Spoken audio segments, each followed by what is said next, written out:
Um, because we have such long project limits, we are going to do improvements where we can, where it won't require widening or increasing the footprint of the existing structures, existing infrastructure. But we are improving safety in a couple locations, a couple on-ramps, which are high accident locations. And so, yes, the goal is state of good repair, but we're going to try to fix some things while we're here as best as we can. And of course, improving roadway efficiency. So as part of those on-ramp improvements, we're also the safety improvements will also contribute to improving roadway capacity. So on the next slide, we're going to get into a little bit more of the project description in terms of limits. At this point, I'm going to turn it over to Bill Geschrei, who is our project manager from our consultant Whitman Rickard. Bill? Thanks, Jason. So good afternoon, everyone. We apologize for our technical difficulties. Figures a year like 2020 we would have this, but certainly appreciate your patience. We're really excited to have everyone join us this afternoon, and hopefully you find our presentation beneficial. And we will provide these slides to anyone who is interested. So just let DOLAT know, and we can get you a copy of all the slides here. So I'm sure a lot of you are familiar with our project, but just in case for those who are not, as Jason said, and Secretary Cullen, this is a huge project. It's the MOAP, and it extends from the split of I-95 and 495, and it goes all the way north to just short of US 202. And our goal here is to repair 19 bridges and several miles of pavement, as well as all of the ramps that provide access in and out of the city of Wilmington. So that entire corridor is going to be repaired. So we're leaving no stone unturned. So it's really a holistic approach. As Jason said, we do have some safety improvements. We're able to not only repair the roadway, but also improve the safety. And one of those is the new ramp from 2nd Street. I'm sure a lot of you have seen, if you've been in downtown, Jackson Street and 2nd Street are closed. And this new ramp will provide a safe merge onto I-95 southbound. The other major safety improvement will be to the Brandywine River Bridge. Going northbound, when you exit to get to US 202, we're going to add a second lane, and that's going to provide a much safer safer exit to get off of the interstate. We also incorporated a lot of advanced contracts into this project. Originally, it was one big project, but for various reasons, we decided to pull some work forward, and we'll talk about that here in another minute. So, CR, if you could just show the next slide, which has a nice aerial view. This gives you a nice bird's eye view, if you will, of the entire corridor. You can see just how large and what a magnificent project this is, just how much real estate it takes up. And it starts at the split to the left, north is to your right. We took the map and kind of rotated it 90 degrees. So you can see just the extent of this project. So this is quite a complex and all-encompassing project. So that kind of gives you a reality check of just how big this project is. So if you go to the next slide, CR, we're going to talk about some of these advanced projects. I mentioned 2nd Street. This is under construction. This new ramp to I-95 southbound should be open by the end of the year. And there's also a bridge bearings contract that's going on. And this contract doesn't really impact traffic, but one unique aspect of this contract is we're building temporary basketball courts along Jackson Street. If you're familiar with the Adams Street basketball courts, they're located underneath the viaduct. These will have to be closed next year for public safety. And so we wanted to make sure that the community had an opportunity to use this park. We're building new courts, and these courts will actually be done by Thanksgiving, so they'll be ready to go next year once the Adams Street courts are closed. The next slide shows some additional advanced projects, and these are what we call early work packages, and these are in construction. And really the goal of these packages is to limit risk, and you're going to hear the word risk a couple of times during our presentation. And these work packages, while they don't really impact traffic, they do impact the main contract, and that they're going to minimize our risk. So we're doing some work right now. In fact, these photos were taken by DOLAT construction staff this morning. I give you an idea of some work on I-95 and some demolition shields to protect the community. So this is work that's ongoing. That's kind of a preparatory work to make sure that when we get into the main contract next year, we can be as efficient as possible and get in and get out. as soon as we can. So that's kind of the goal of these advanced projects. So if you go to the next slide, CR, please. So yeah, I was talking about risk, and I also want to talk about construction manager general contractor, or the acronym is CMGC. And the next slide shows a kind of a process overview or a graphic. And the reason why DelDOT went this way with the CMGC process is we're always talking about risk in construction and how do you minimize risk. And this process really helps to mitigate it. You can never eliminate risk, but you can certainly mitigate it. And if you can mitigate risk on a project of this size, you're going to go a long way towards success. So it's a two-phase process. The pre-construction phase just completed. As Secretary Cohen had said, the department hired Kiewit to be the pre-construction manager or the construction manager, and now we're getting into construction, the second phase. And Kiewit will be providing the majority of the construction services. So the benefit, besides minimizing risk of using this process, is that in meeting with Kiewit and their staff and their vendors, we've been able to incorporate innovation into the project, get you a better product. We've been also able to control costs because we know exactly how the contractor wants to build things. We've got a set of documents that he's been engaged in for the last year. And really one of the most important things that will impact you is that we intend to have a very efficient schedule. You know, our goal has always been to minimize the disruption to I-95 and the surrounding businesses and communities. And by going through this process and getting the input from Kiewit, we're able to do that. So we're very confident that we'll have a very efficient construction. So if you go to the next slide, CR, we're just going to talk about project schedules, kind of give you a snapshot of where we are today. As I mentioned, these advanced contracts, they are ongoing. They will continue through the end of the year. Of course, the main contract is going to start next year. We've been meeting with you and the community for the last several years. We've always been stating that we're going to start March 1st, and that's still the case. We're going to start March 1st, and that's actual construction. That means shovels in the ground. What is going to have to occur is, because this is such a complex project, we need a maintenance of traffic scheme that not only protects Kiewit and their staff and their vendors, but also the traveling public. So we've developed a phasing scheme that helps protect those assets, but as well helps us get the job done as efficiently as we can. So it's going to take us some time to set up MOT controls, or maintenance of traffic controls, things like concrete barrier, signs, striping. So it's going to take us probably a couple of weeks. So the reality is we're going to start taking lanes on I-95. Right now we're showing tentatively February 12th. That's a Friday night. And you may want to mark that on your calendars because that's our big target date. And we're not closing I-95 down. We're just taking lanes. So if you have a 3-lane section of I-95, it'll be 2 lanes. If you have a 2-lane section of I-95, it'll be 1 lane. But the goal here is to be able to take the time and implement the MOT controls to make sure we have a safe work zone. So that's going to start in the middle of February. Bottom line here, we've been committed to 2 years of construction. Through this process, working with Kiewit and DelDOT, we're very confident that at 2 years still holds. That's going to be our goal. If we do it quicker, we will. But right now, we're really confident that we can meet that 2-year goal. So I think our next group of slides, we're going to talk about construction phasing. And I'm going to have our senior traffic engineer, Neil Leary, I'll kind of walk you through the phasing and really all the maintenance of traffic that you're going to expect when you see this job start construction next year. So, Neil, go ahead and take it away. All right. Thank you, Bill. Good afternoon, everyone. Thank you again.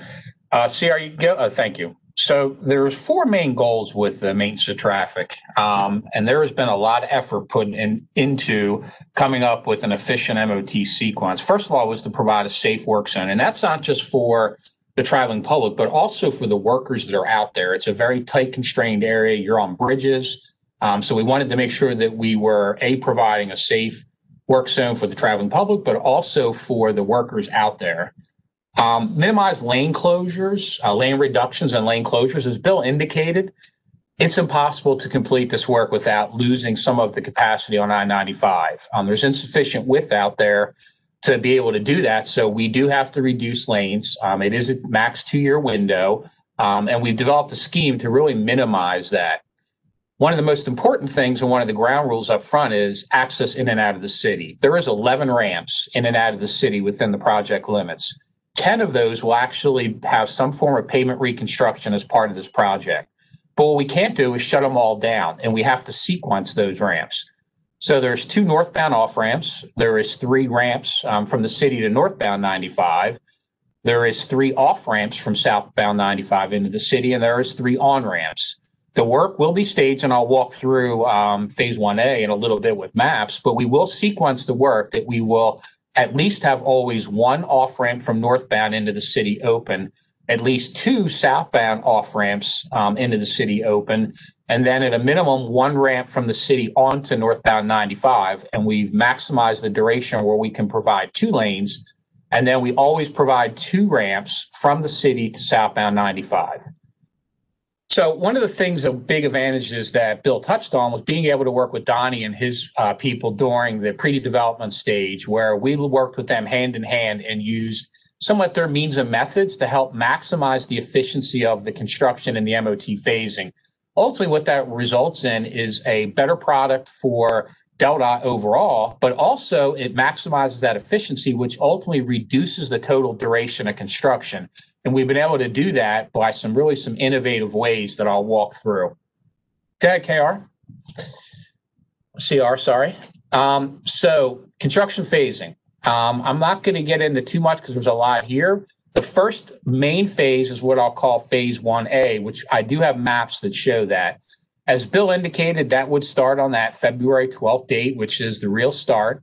We are looking at about 5 miles of having to install temporary concrete barrier, again, redo pretty much every overhead guide sign from a temporary condition, and then totally restripe the roadway. So it's a major undertaking that's going to take at least a couple weeks to get everything ready before actual construction can begin. So in phase 1A, we will actually reduce I-95 to 1 less lane than it is today on both northbound and southbound. So anywhere you have 3 lanes on northbound, you'll have 2. Anywhere you have 1 lane on northbound, you'll have 1, and the same in the opposite direction southbound. Essentially, we're losing 1 lane. So in the first phase, and the maps show this a lot better, is we are actually going to cross northbound 95 traffic. Thank you, CR. So this shows it. So give everyone a little bit of perspective on where we're at. We're on the south side, right where 295 and 95 separate. You can see on the picture on the right, you can look ahead and you can see the skyline as the city as you head north on 95. So what we are proposing to do is an innovative way of actually closing down northbound 95. We are currently having advanced contracts to remove portions of median on 95 that would allow northbound traffic to actually cross over onto the southbound side of the roadway. We will then continue in that pattern with 2 lanes southbound and 2 lanes northbound, all on the southbound side of the roadway. There's sufficient width that we can provide those 4 11-foot lanes with having a barrier separating northbound and southbound traffic. What that enables us to do is it frees up all of northbound 95 for the construction you can see here. And you can go to the next one, CR, as we move further north into the city. So as we start coming into the city, and this is, you can see the stadium, Frawley Stadium off to your right, this is where we start to head into more of the center part of the city. And this is where we get into our ramp closures. So the first thing we are doing is the northbound ramp from MLK to exit 6, which is the MLK off ramp. This will be closed, as you can see in the little box there, right at the top of the screen. That actual ramp will be closed. So we will have that ramp shut down during the stage. But what we are going to do is use an innovative way, and you can see on this map right here, we're right in the center of the city. You can see the ramp from MLK coming onto southbound 95 in the picture in the top left here. But just to the south of here, we are actually going to convert the ramp from MLK that is currently an on-ramp from MLK to southbound 95. It is now going to become, during this phase, the off-ramp from northbound 95 into the city. So essentially, you will have contraflow operation on both sides of MLK, where northbound traffic will be on the westbound side of MLK, and it will actually, thank you, CR, it will cross over back to its same side between Washington and West, in between those 2 signalized intersections. By using this ramp, because we have to close the ramp from MLK to northbound 95 during the stage, we actually are able to provide access into the city, which is really important because exit 7 which you can see on this map, which is the ramp from northbound 95 to Delaware Avenue, right where CR is pushing, will actually be also closed during phase 1A. So we will have exit 6 and exit 7 closed, but we will convert that MLK on-ramp to southbound as a northbound off-ramp so that we can always provide access into the city. During the stage, we will also close the ramp from Adams Street at 10th onto northbound 95. But we will maintain the ramp from Adams and Delaware onto northbound 95 that enters just at the Brandywine River Bridge. So here we will have 2 northbound on-ramps closed during this phase 1A, and we will maintain the ramp from Delaware Avenue and Adams onto northbound 95. Obviously, a traffic significant impact of stage. But again, all of the northbound ramps have to be maintained. It's worth noting, because everyone is on the southbound side during the stage, all of the on-ramps and off-ramps from southbound 95 are open during phase 1A. So there is no impacts to traffic coming southbound, getting on and off all of the ramps. The only impact on southbound is that there is 1 less lane on 95, like I indicated. Okay, CR, continue. So this is as we come north and we come across the Brandywine River Bridge. You can see the Brandywine River Bridge in the top left image.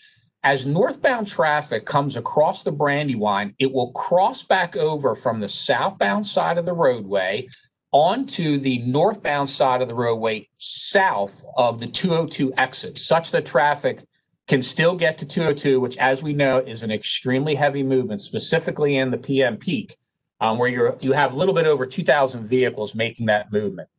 On southbound 95, as they come into the work area, we have to reduce a lane on southbound 95 from 3 lanes to 2 lanes. How that will be accomplished is we will have a 24/7 southbound left lane closure in place during all of phase 1A. So phase 1A in duration is estimated to start, as Bill indicated, February 12th of 21, and it is expected to go to summer of 2021. So you're looking at a 4-month window essentially to complete that work, 4 to 5 months. So as you see, significant impacts, but it's necessary work that needs to be done to get northbound. And by going with the contraflow operation, it really allows Kiewit to be able to maximize and really use their resources to get the work done as efficiently as possible and minimize that time duration. Go ahead, CR. So one of the questions it comes up frequently is, what is the expected delays on I-95? So there's a couple caveats to that. First of all, it really depends on the duration, depends on time of day. Obviously, it would be heaviest during your peak periods, your morning rush hour and your evening rush hour. It would have to do with weather, have to do with traffic volumes. And traffic volumes is a good point to talk about. So generally what we look at is the actual potential for delays on 95. 95 was over capacity to begin with when we didn't take a lane away.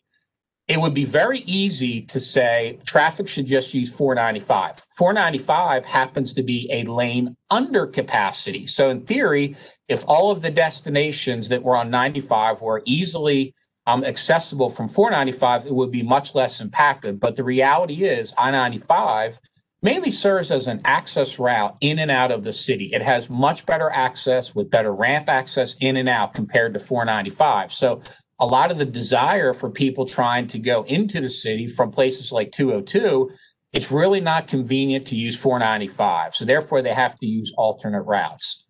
So based on the modeling that we have done at a very high level, if no traffic was to divert, you could have delays on 95 over 1 hour up to potentially 90 minutes. But in order for traffic to have about a 20-minute additional travel time of mainline delay on 95, we need about a 30% reduction.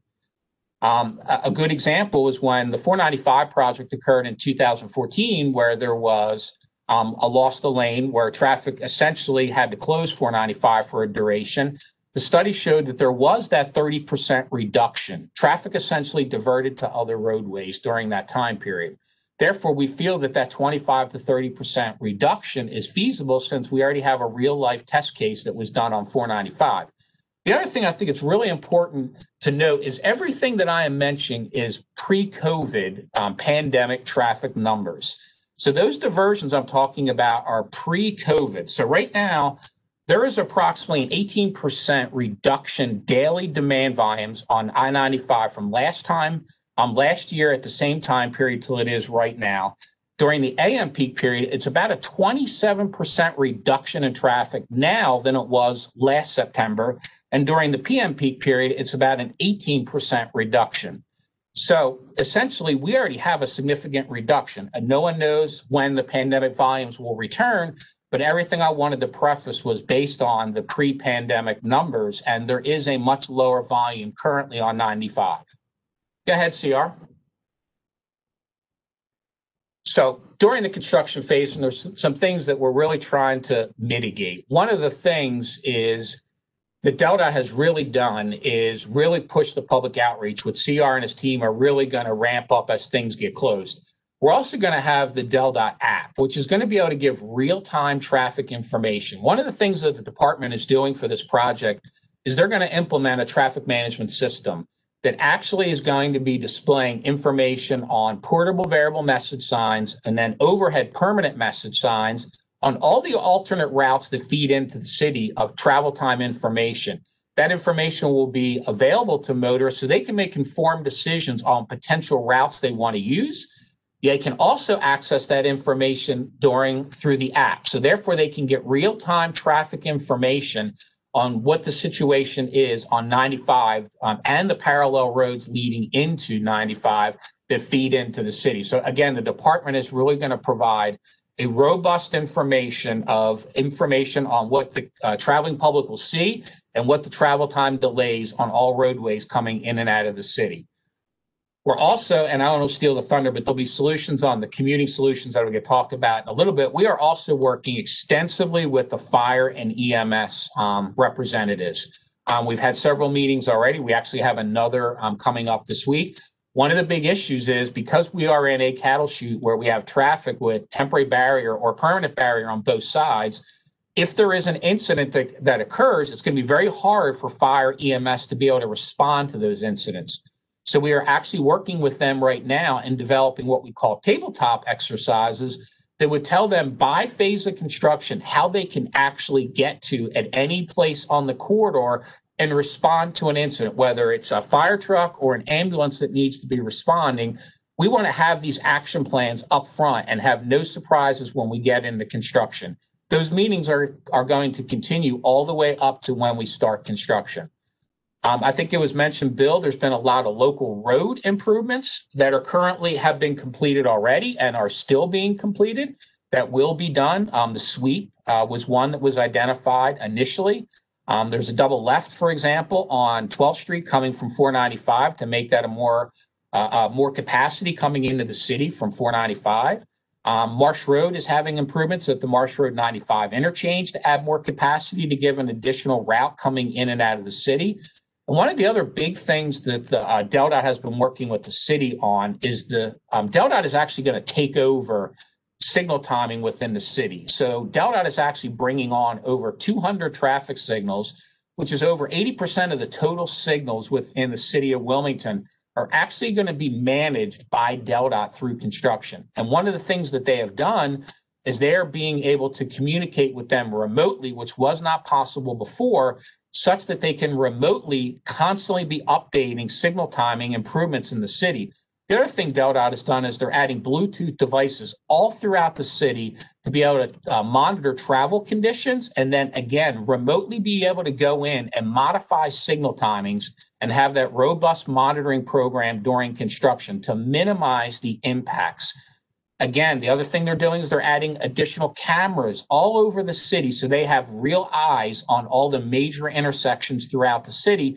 Again, for the same reasons that they'll see congestion and then they can modify signal timing and other things to mitigate those impacts.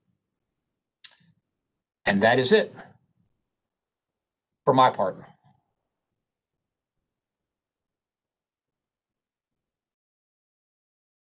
That's great, Neil. Appreciate that. Very a nice overview of the MOT. And I guess I will just caution everyone that's the first major phase. Obviously, as we get into construction, there will be a little bit different type of traffic patterns, very similar concept, but as we get closer to that, we're going to want to meet with you and the community again to kind of explain that, because it all is very complicated, but we're going to do our best to explain that as we get closer through our public outreach program. Just wanted to touch on a couple of things before I hand it over to Kiewit. As Neil mentioned, we do understand that this project will impact the city of Wilmington. DelDOT and the city have been in close coordination over the last several years to include some improvements, realizing that this project will have an impact on the city and its residents. And Sierra, if you just go to the next slide, this is just kind of a brief overview of what we've been doing. As Neil mentioned, because there's going to be so much extra traffic in downtown because of the lane closures on I-95, it was imperative that we had an opportunity to manage the signals to ensure we get good traffic flow throughout the city.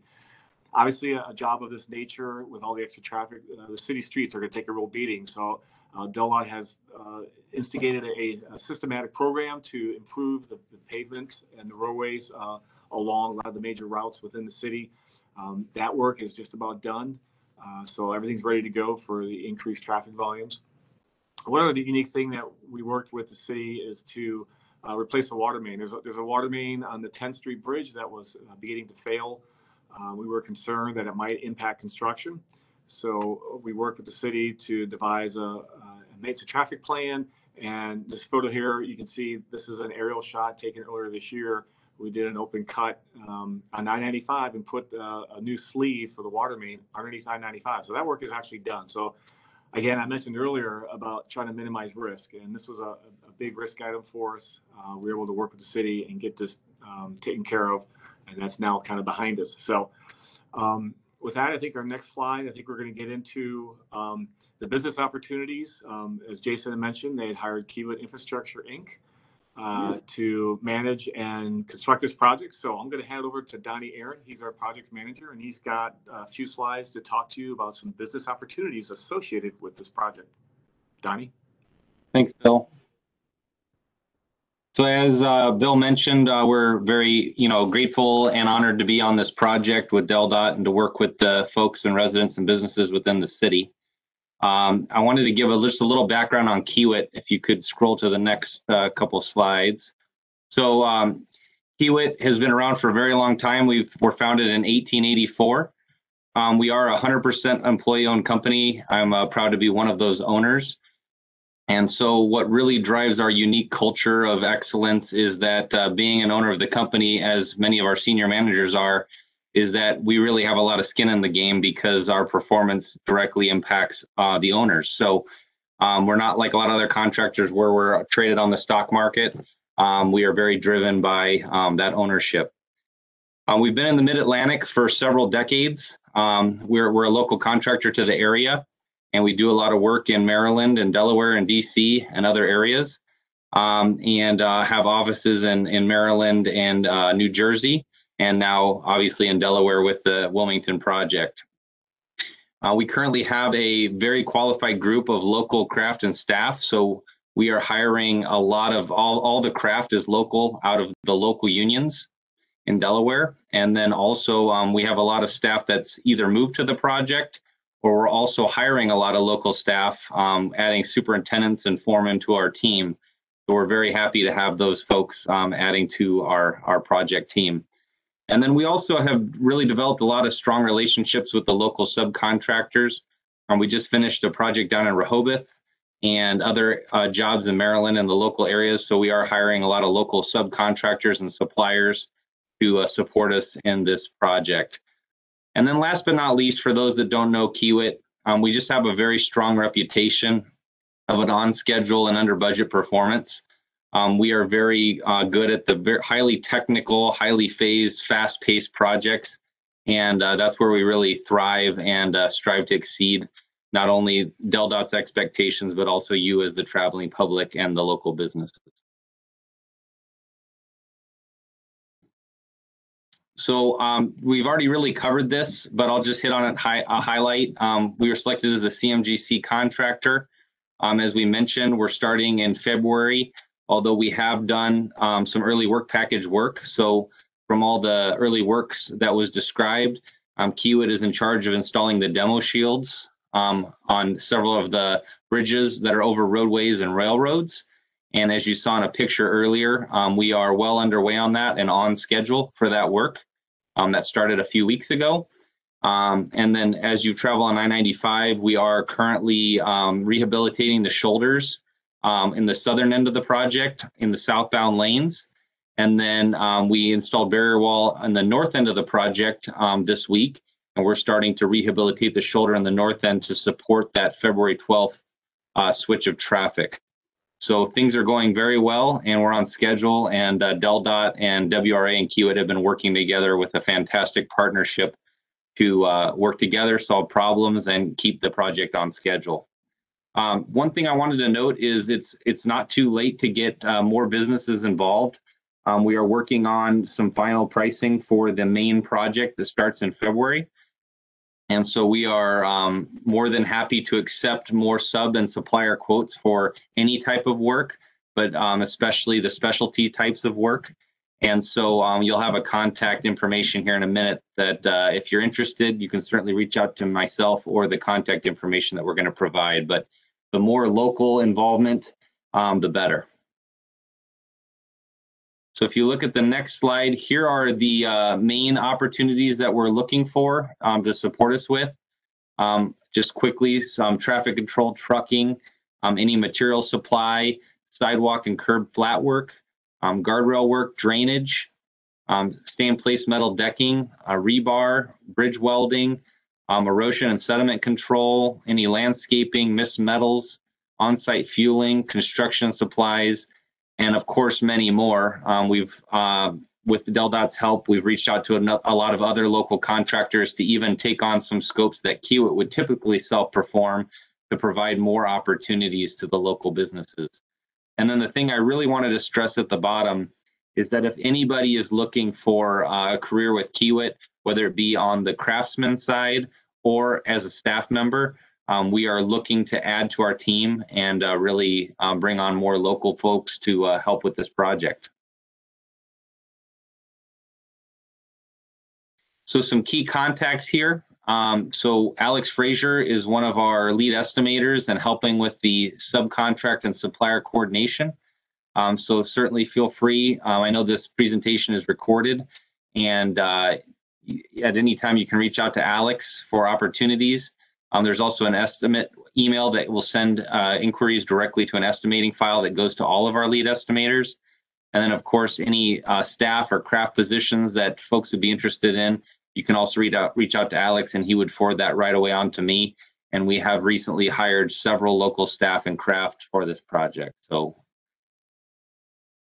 with that, you can also see the DBE folks from DelDOT that you can also reach out to, and they would certainly be able to get that information over to us. Allison and several others have been very supportive of the local market as well and helping us with that. So with that, again, as in summary, we're just truly honored to be on this project, excited to exceed everybody's expectations, and looking forward to working in partnership with the city over the coming years.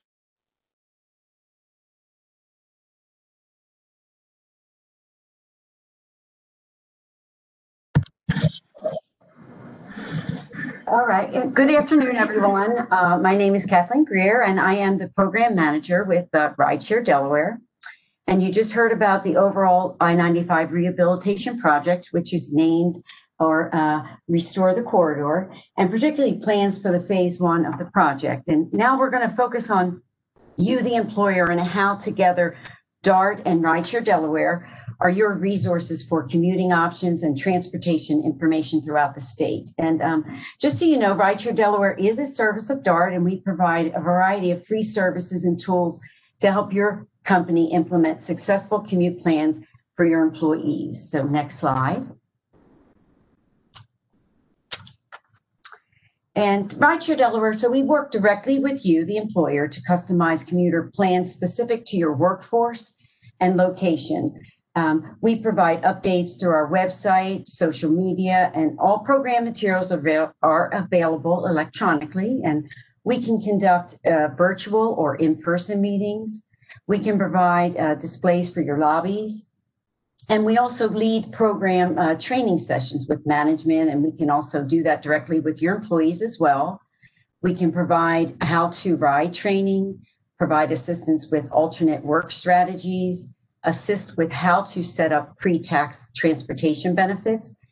And we are your direct resource for creation of a formal telework policy. The program is accessible through our website and through the Rideshare Delaware app. And what we're going to do is actually walk through the commuting options and review all the incentives available for clean commuting in Delaware. So we can go to the next slide. And so for commuting options, an employee has many commuting options available to get to and from work. They can ride a bus, a train, carpool, vanpool, walk, bike, or telework. And yes, teleworking is considered a mode of clean commuting.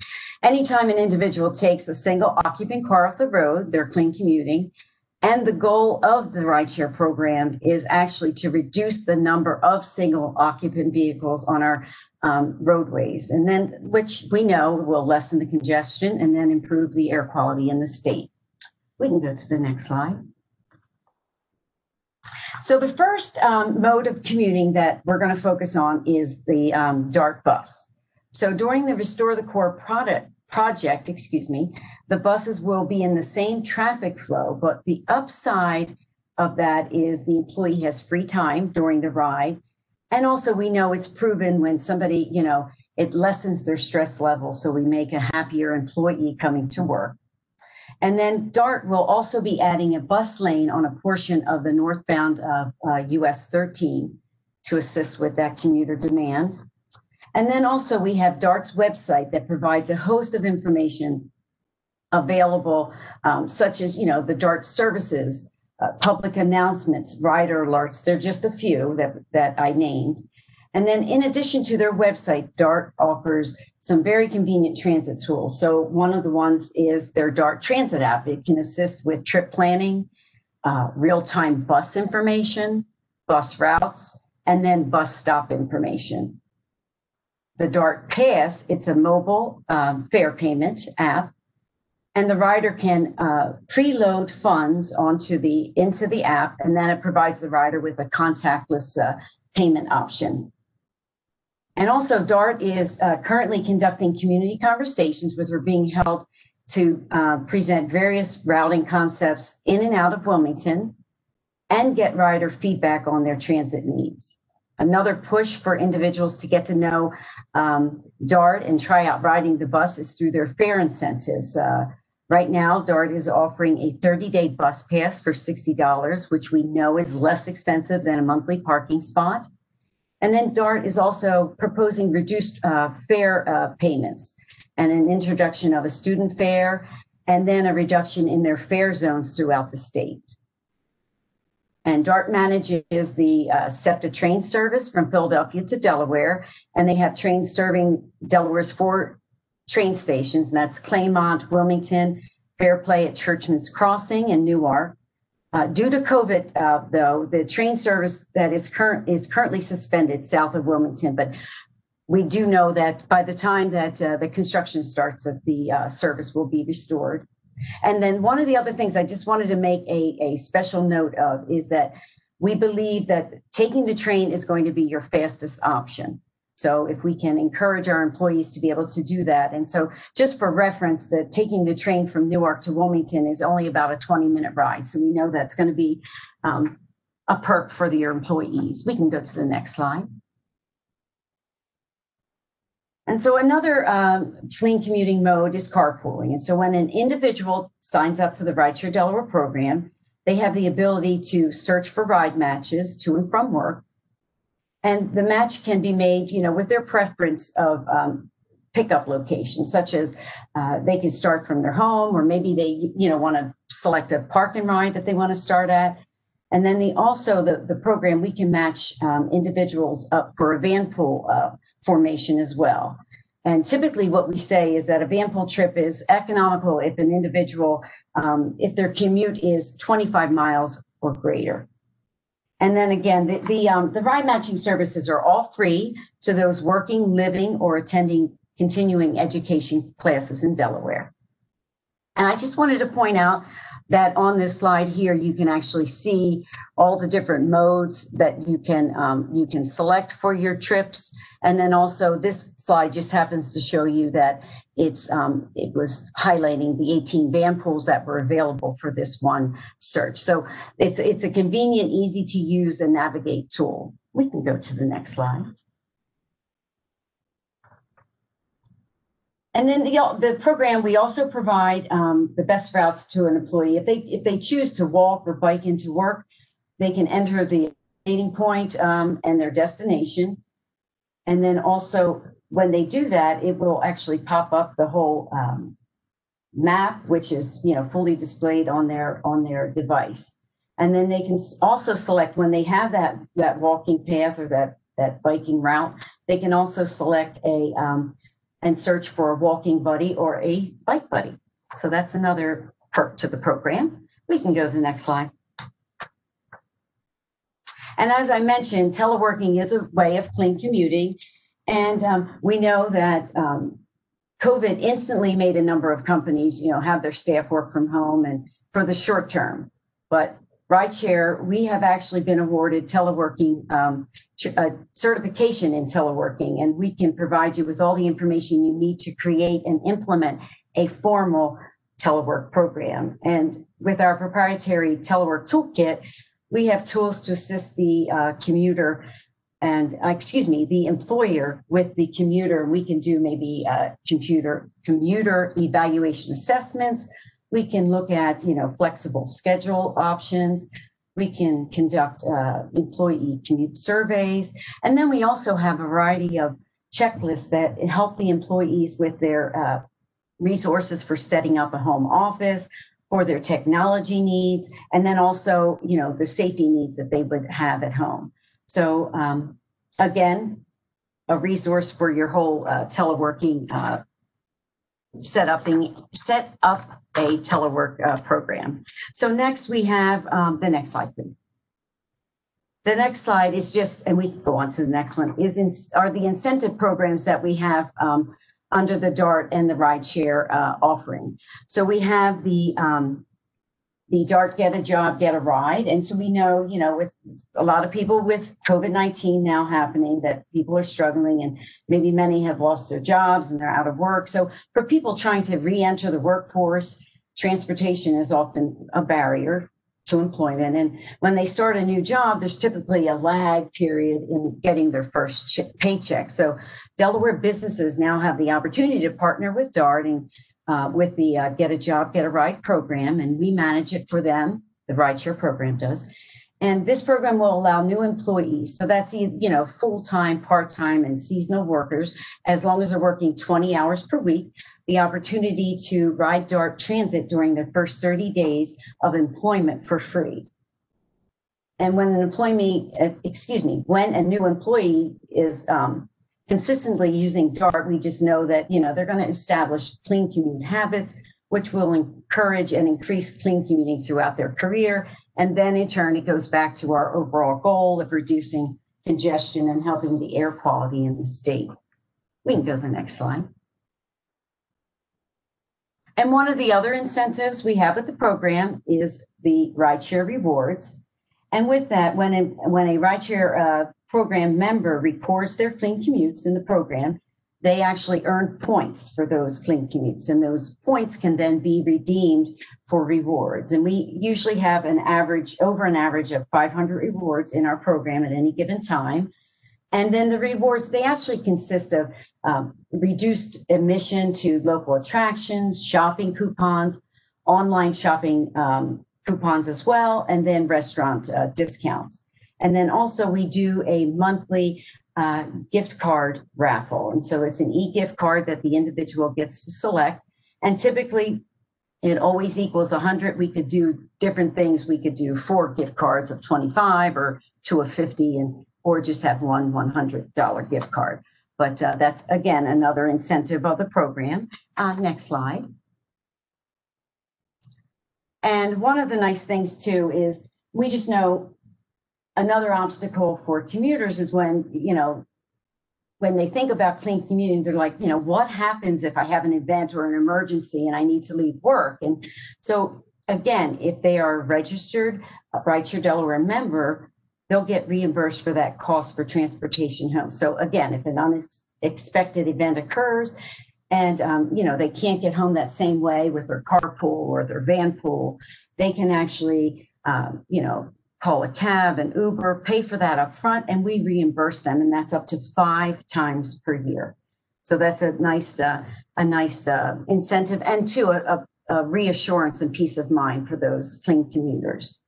And then the other, I just want to say, thank you for joining us today. And then we look forward to working directly with your company and reviewing all your commute needs during this time.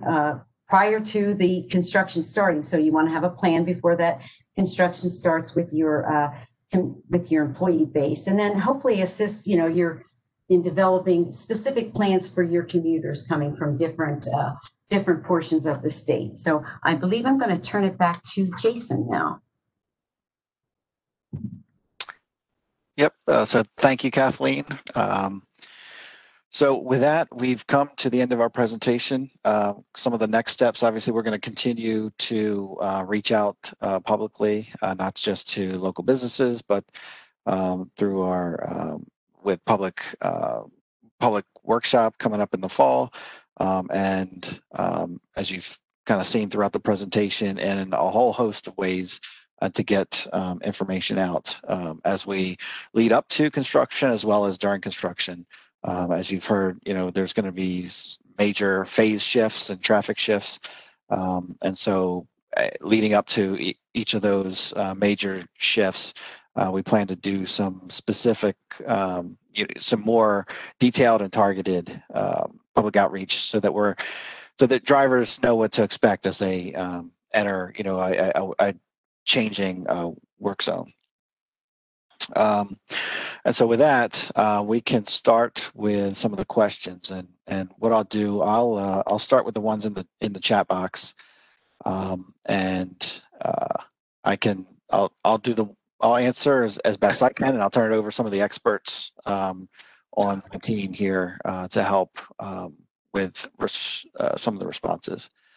Let's see. So will there be a picture diagram to show the public what it will look like to exit the new MLK ramp to enter the city as a visual for people to see how to navigate?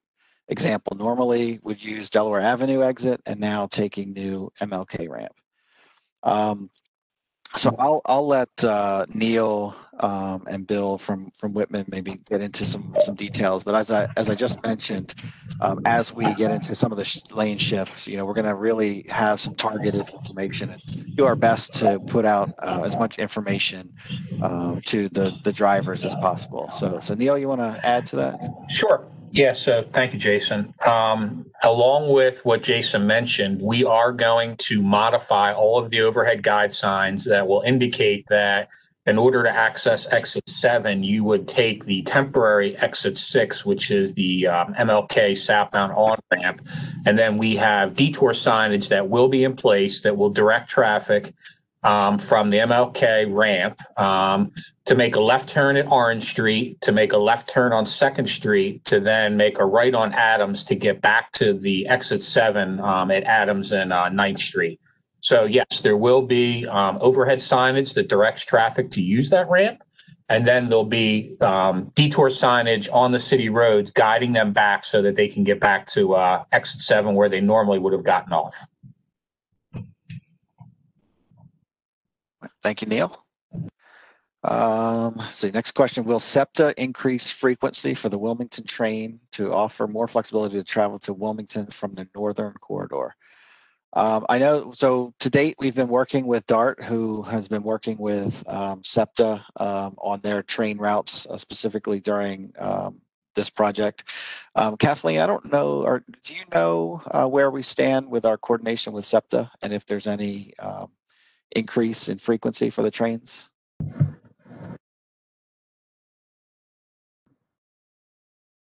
Oh gosh, excuse There me. you go. I hit it too many times. I know that they are in active talks with SEPTA, and I know that we'll note who had asked that question, and we'll make sure that we put that on the website, because I'll check back with the team that actually from DART that it had those interactions and those direct conversations. Right. Yeah. I mean, to date, if in a perfect world, there's no COVID and we would have had this all worked out.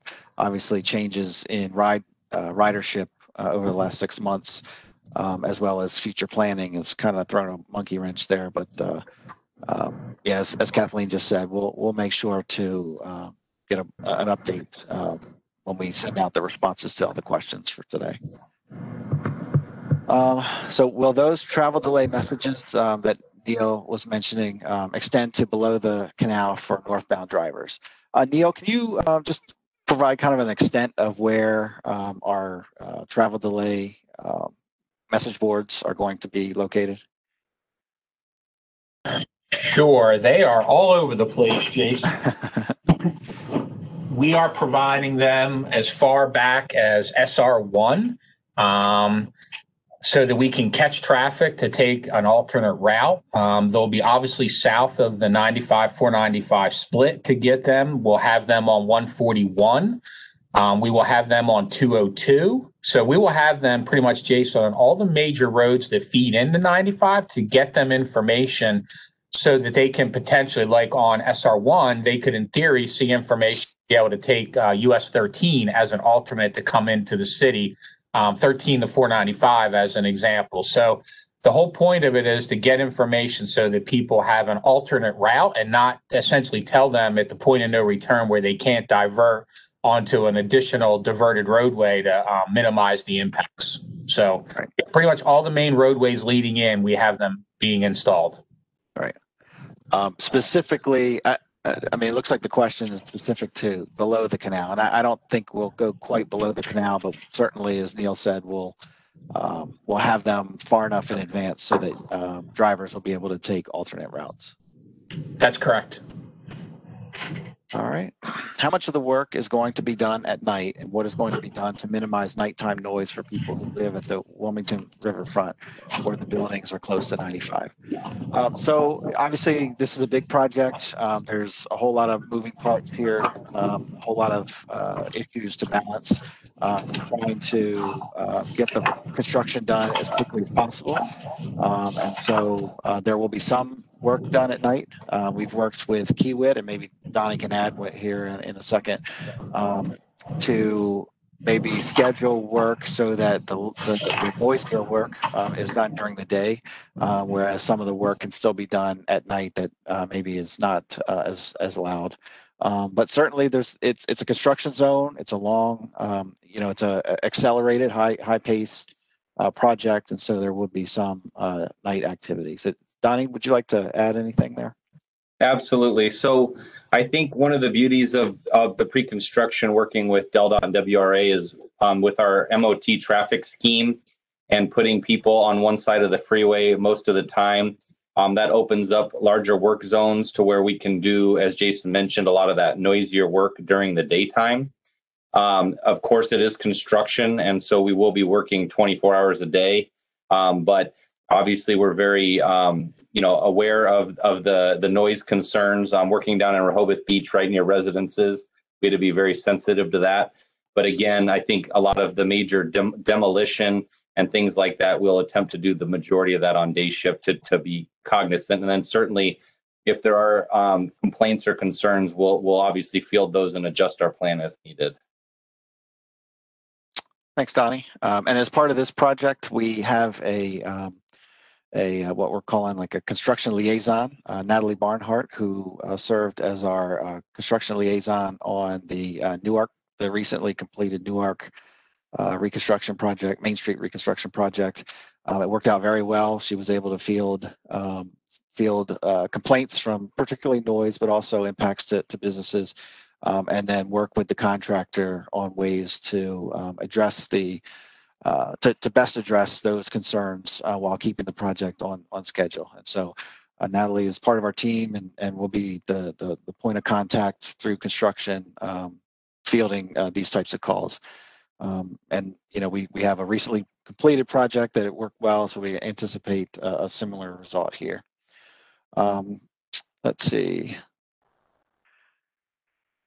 In phase one, when the southbound ramps are open, how does someone traveling southbound cross over I-95 to get into the city? Example, my commute usually is exit 7A southbound and cross over the 10th Street Bridge to Adams. So, and Neil can probably go into a little more detail than I can, but phase one, when all the traffic is shifted over to the southbound side, many of the southbound ramps, if not all of them, will remain open. So you will still be able to exit as you do today.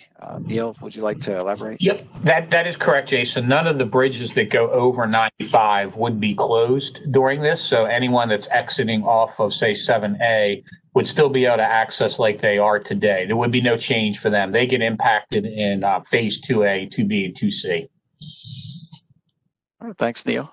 And as Bill mentioned earlier, we wanted to limit the amount of detail that we provided here just to not overwhelm users or attendees. And so, we focused on phase one here. As we get closer to phase two, we'll have a similar forum where we can show the details of phase two, and then we'll get into, in this case, Mr. Cohen's question of, or concern about southbound ramps. We'll be able to walk through kind of the sequence of closures for those southbound ramps as we get closer to phase two. How do we get a copy of the slides? We are going to post them on our website, which is www.restorethecorridor.com. Jason, it's Linda. The slides are up as well as the Kiewit brochure. They're under public meetings, and it's the first item under public meetings.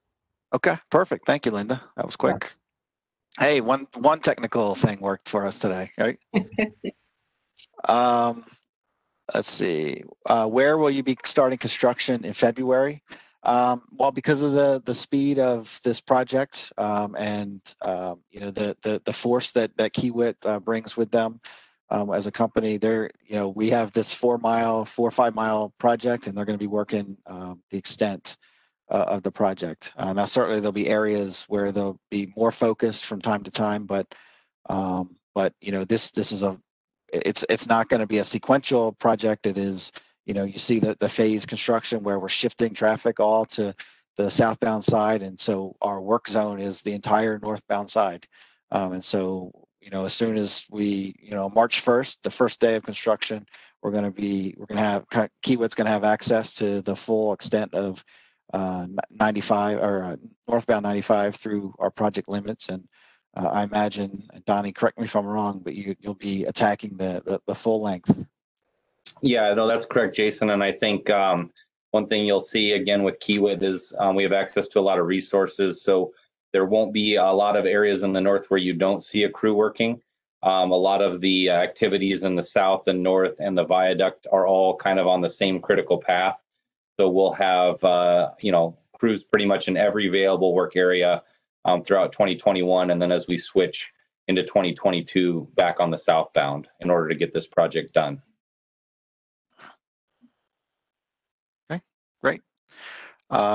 Let's see. Do you anticipate all of the 141 road work to be complete before you start phase 1A? So the plan all along has been to ensure that the work on 141 that impacts I-95 will be wrapped up before we start our lane impacts on this project.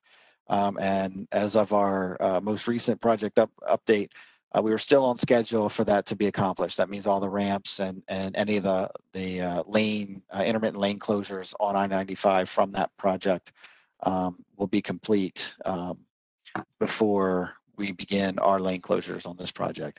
Now, that does not mean the entire 141 project will be complete. There's still work there at Commons Boulevard. On that end, that would still be continuing beyond the start of this project. But at least the impacts to I-95 will be out of the way. And so we'll be able to focus, drivers will be able to focus on navigating through this work zone. For those of us driving and not wishing to distract while viewing apps like DelDOT or Waze, Will current info be updated on WTMC? This is the AM radio station that loops traffic advisors in Delaware. So it's part of this project. We are using every, outlet for getting information out that we can, and obviously WTMC, it's part of DelDOT's ways of getting information out. So to answer your question, yes, we're going to have information on the radio, on apps, on Facebook, on variable message boards. We'll have more forums like this. So we're gonna really try to get information out to travelers in and around Wilmington. And even beyond Wilmington. We recognize that Wilmington sees a lot of commuters in and out from other parts, both north as well as south of the city. And so we're trying to really spread the message out as far as we can.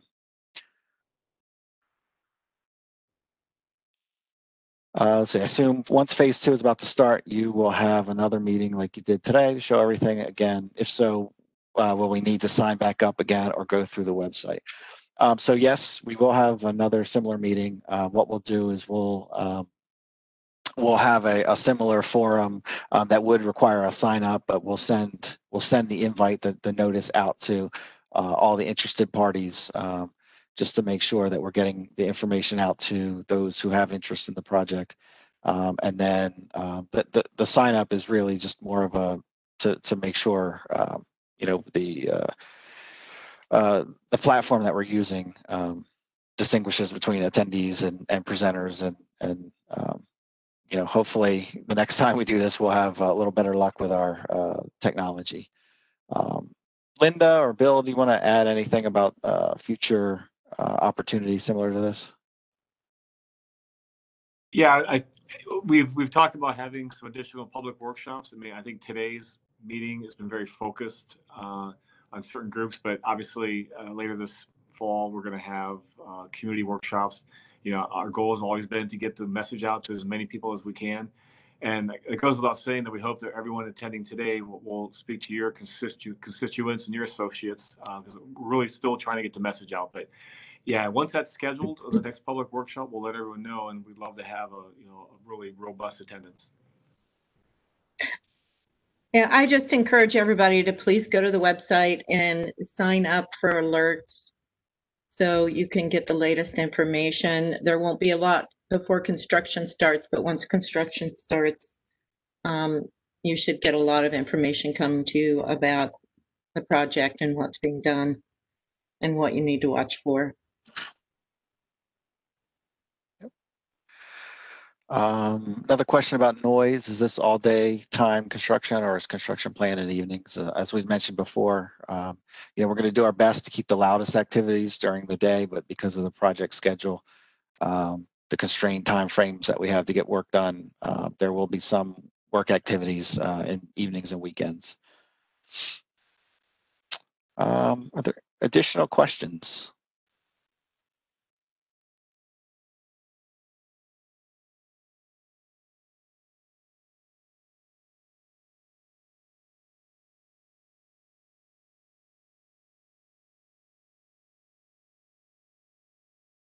CR, correct me if I'm wrong, but some of the callers are able to raise their hand, correct?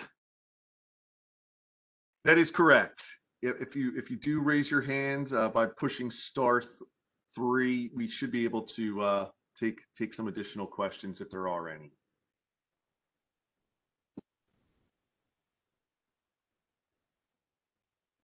See, we just had another question in the chat box. Is the sweep project completed while the roadway looks done? There's still a mound of dirt and old asphalt from the sweep? I believe it's considered substantially complete, but there are some punch list items that need to be cleaned up. And as you mentioned, there's some construction debris that needs to be hauled away. So we're working on getting the contractor to finish up that work, and so we can close out that project.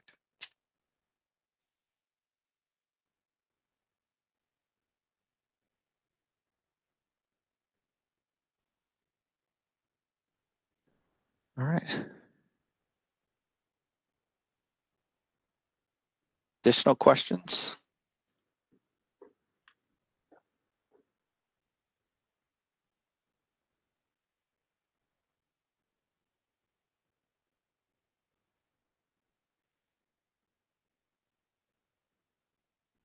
So we also have on our website, we do have a frequently asked questions page.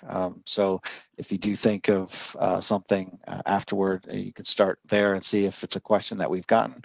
In addition, you can certainly email us. The email, which I believe I posted in the chat box, is info@restorethecorridor.com.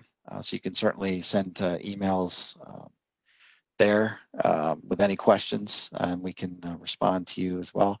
As I mentioned before, we plan to post the questions from this chat from the chat box here. We'll post them online on the project website with written responses, just summarizing what we talked about today, and potentially add any detail that we think of after the fact.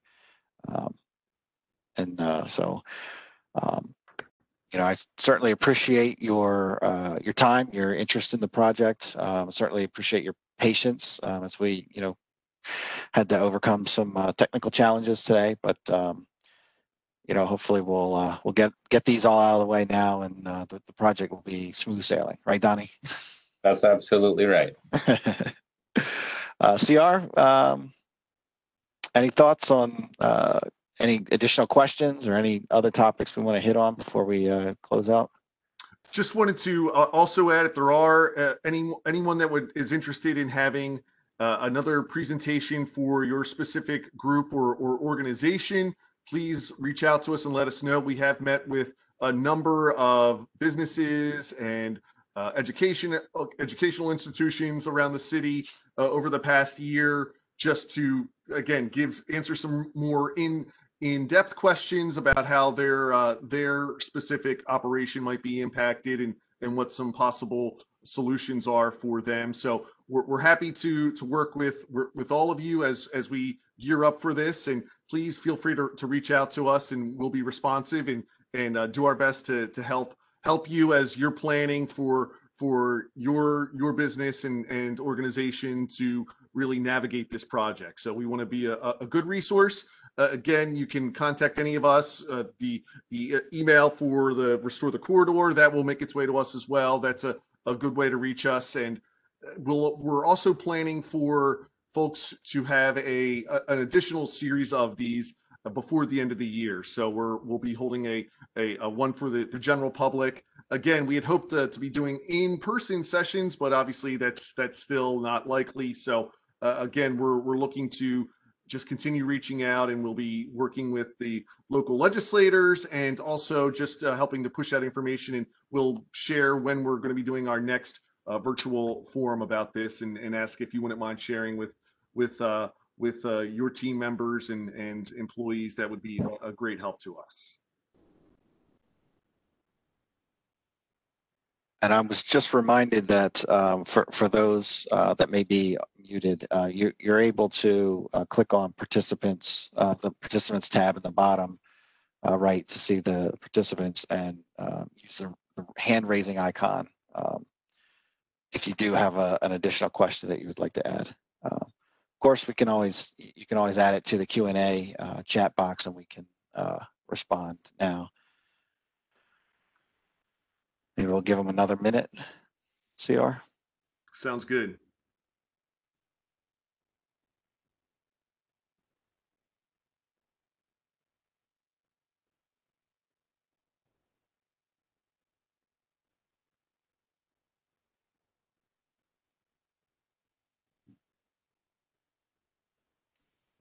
And there are questions being posted about how a copy of the presentation can be obtained. We will be posting this on the website, so we'll get that up just as soon as we have it ready to go. CR, it's already up. Oh, thanks again, Linda. Sure.